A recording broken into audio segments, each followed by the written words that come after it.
तो मोदी जी की कथनी और करनी में फर्क है क्या? चाल चरित्र और चेहरे की बात झूठ है? मोदी जी के करीब 100 सांसदों की सदस्यता क्या वाकई में खतरे में पड़ चुकी है? और इतना ही नहीं, मोदी कैबिनेट के 28 मंत्रियों को अपना पद छोड़ना पड़ सकता है।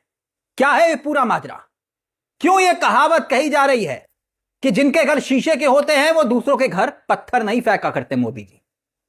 क्या यह कहावत चाल चरित्र और चेहरे की बात करने वाली मोदी जी की विश्व की सबसे बड़ी पार्टी होने का दावा करने वाली बीजेपी पर बिल्कुल फिट बैठती है? यह बात क्यों? तो समझिए पूरा माजरा है क्या। दरअसल भारतीय जनता पार्टी के जितने भी सांसद हैं इस वक्त मौजूदा वक्त में सदन में, उसमें से 94 सांसद यानी कि 94 एमपी उनकी सदस्यता पर तलवार लटकी है। यह हम क्यों कह रहे हैं? उसके पीछे एक बहुत बड़ी वजह है। वजह उस रिपोर्ट का हवाला जिसे देखने के बाद सब चौंक गए। अब तक आपने क्या देखा? अब तक आपने यही देखा ना कि एमपी एमएलए कोर्ट ने अब्दुल्ला आजम को सजा सुनाई, 2 साल की सजा सुनाई, सदस्यता चली गई। आजम खान का मामला आपने देखा, सजा हुई, सदस्यता चली गई। नामों पर गौर करिएगा। इरफान सोलंकी को सजा होती है, सदस्यता चली जाती है। अब्बास अंसारी को सजा होती है, सदस्यता चली जाती है। ये वो नाम है जो मुस्लिम नाम है। एमपी एमएलए कोर्ट ने 2 साल से ज्यादा की सजा सुनाई और उनकी सदस्यता समाप्त हो गई। खैर, कोर्ट ने यह फैसला लिया। अब वही तलवार जो आजम खान पर लटकी, इरफान सोलंकी पर लटकी, सदस्यता चली गई। सदस्यता जब चली गई तो वही तलवार भारतीय जनता पार्टी के 28 मंत्रियों पर क्या लटक रही है? 28 मंत्री मोदी कैबिनेट के, यानी 37% मंत्री मोदी कैबिनेट के। अभी कैबिनेट में, मोदी सरकार में ये मंत्री बने बैठे हैं और जो मंत्री हैं वो दागी हैं। ये हम नहीं कह रहे, दरअसल ये कहना है एडीआर की रिपोर्ट का। एडीआर की रिपोर्ट क्या कहती है दोस्तों कि 94 सांसद भारतीय जनता पार्टी के ऐसे हैं जो दागी हैं, जिनकी सदस्यता पर खतरा है। दरअसल ये पूरा मामला सिर्फ महज एक रिपोर्ट के आधार पर नहीं है दोस्तों। दरअसल ये पूरा मामला बहस का विषय बन चुका है सुप्रीम कोर्ट के अंदर। सुप्रीम कोर्ट में इस पूरे मुद्दे को लेकर बहस भी हुई। और क्यों और कोर्ट में क्या कुछ हुआ वो आपको बताएं। याचिका लगाई गई और उस याचिका पर जो सुनवाई हुई, सरकार का क्या जवाब था, इन्हीं सब सवालों का जवाब हम आगे आपको देंगे। याचिकाकर्ता क्या कह रहे हैं और जज साहब ने क्या कुछ कहा, उसे समझेंगे तो आपको समझ में आ जाएगा कि मोदी जी की पार्टी यानी कि बीजेपी की कथनी और करनी में कितना फर्क है।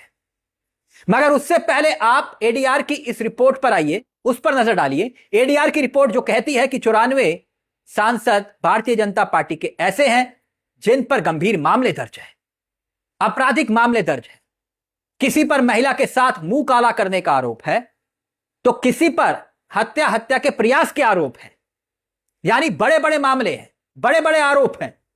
और याचिकाकर्ता इन्हीं मामलों को लेकर इसी एडीआर की रिपोर्ट के आधार पर सुप्रीम कोर्ट गए और सुप्रीम कोर्ट पहुंचे और सुप्रीम कोर्ट से यह कहा कि मैलॉर्ड, इन आपराधिक छवि वाले नेताओं का, जिसमें भारतीय जनता पार्टी के 94 सांसद हैं और मोदी कैबिनेट के 28 मंत्री हैं, इन्हें जो है इनकी मंत्रियों की सदस्यता समाप्त की जाए और आजीवन चुनाव ना लड़ने पर प्रतिबंध लगाया जाए, यानी कि बैन लगा दिया जाए कि यह चुनाव ना लड़ पाए। अब मामला अटका कहां है उस पर भी गौर फरमा लीजिए, उसे भी समझिए। मामला भी अटका है क्योंकि याचिकाकर्ता जो सुप्रीम कोर्ट पहुंचे उनका नाम है विजय हरसानिया।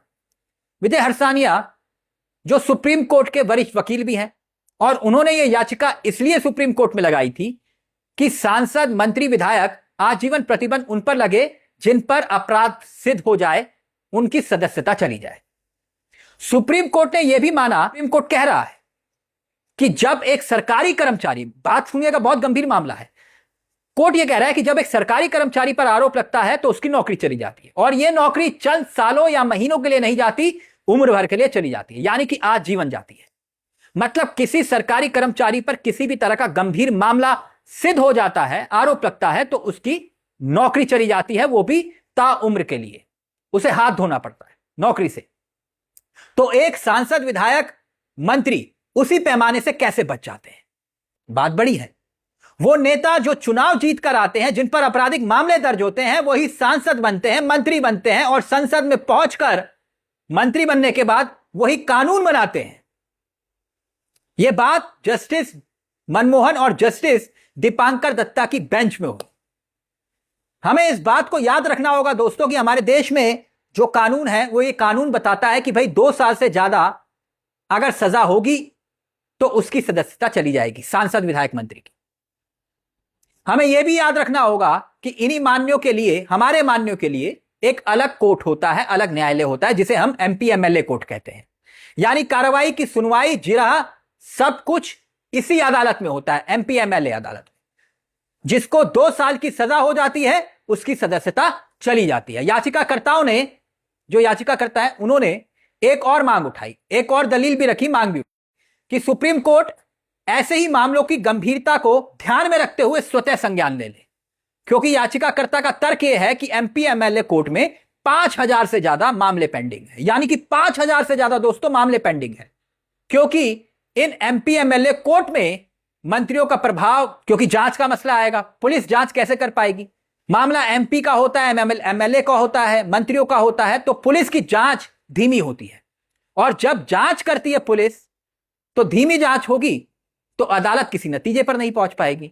इसका उदाहरण भी मैं आपको देता हूं।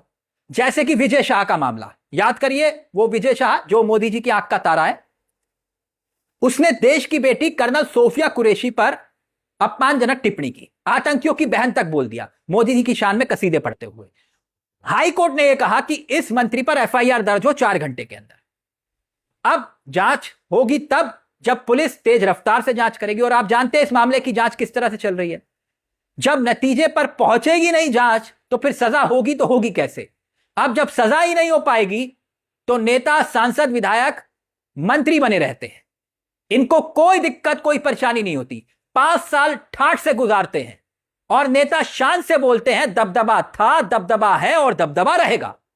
जैसे कि पहलवानों से यौन शोषण के आरोप झेल रहे बृजभूषण शरण सिंह, वो कहते हैं दबदबा था, दबदबा है, दबदबा रहेगा।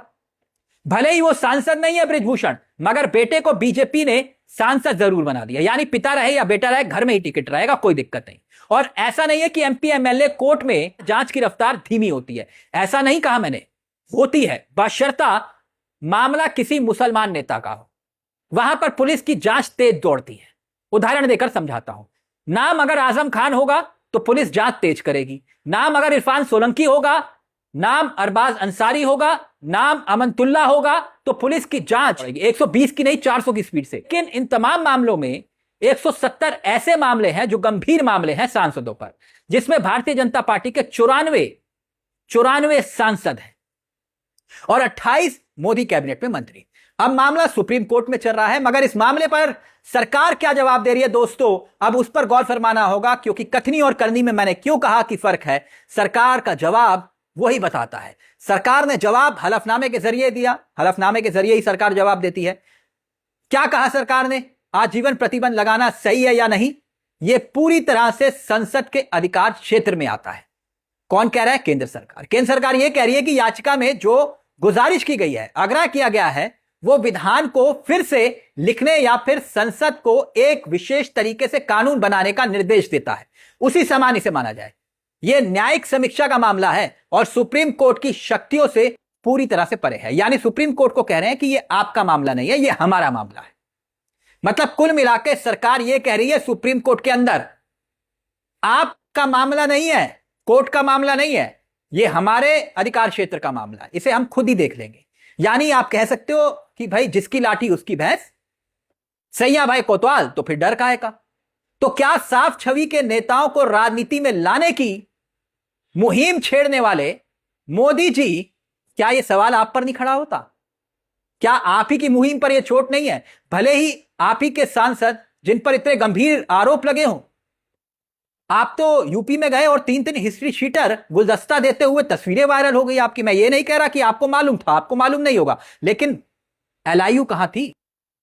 खैर, जिन पर बलात्कार, हत्या जैसे लूट के मामले दर्ज हैं, मैं नहीं कह रहा, एडीआर की रिपोर्ट कह रही है, आपके 94 बीजेपी के सांसद या फिर 28 मंत्री जिन पर यह गंभीर आरोप है, तो क्या ये चाल चरित्र और चेहरे के दायरे में आते हैं या फिर नहीं, उस पैमाने पर अब बी आर गवई साहब क्या इस पूरे मामले को लेकर कदम उठाते हैं, क्योंकि अभी मामला सुप्रीम कोर्ट में पेंडिंग है, देखना होगा।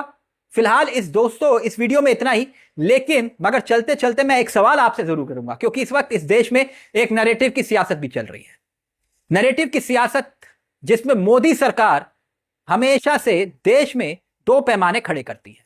मुसलमान नेताओं के लिए क्या कानून अलग है और मोदी जी के नेता मंत्री और विधायकों के लिए कानून अलग है?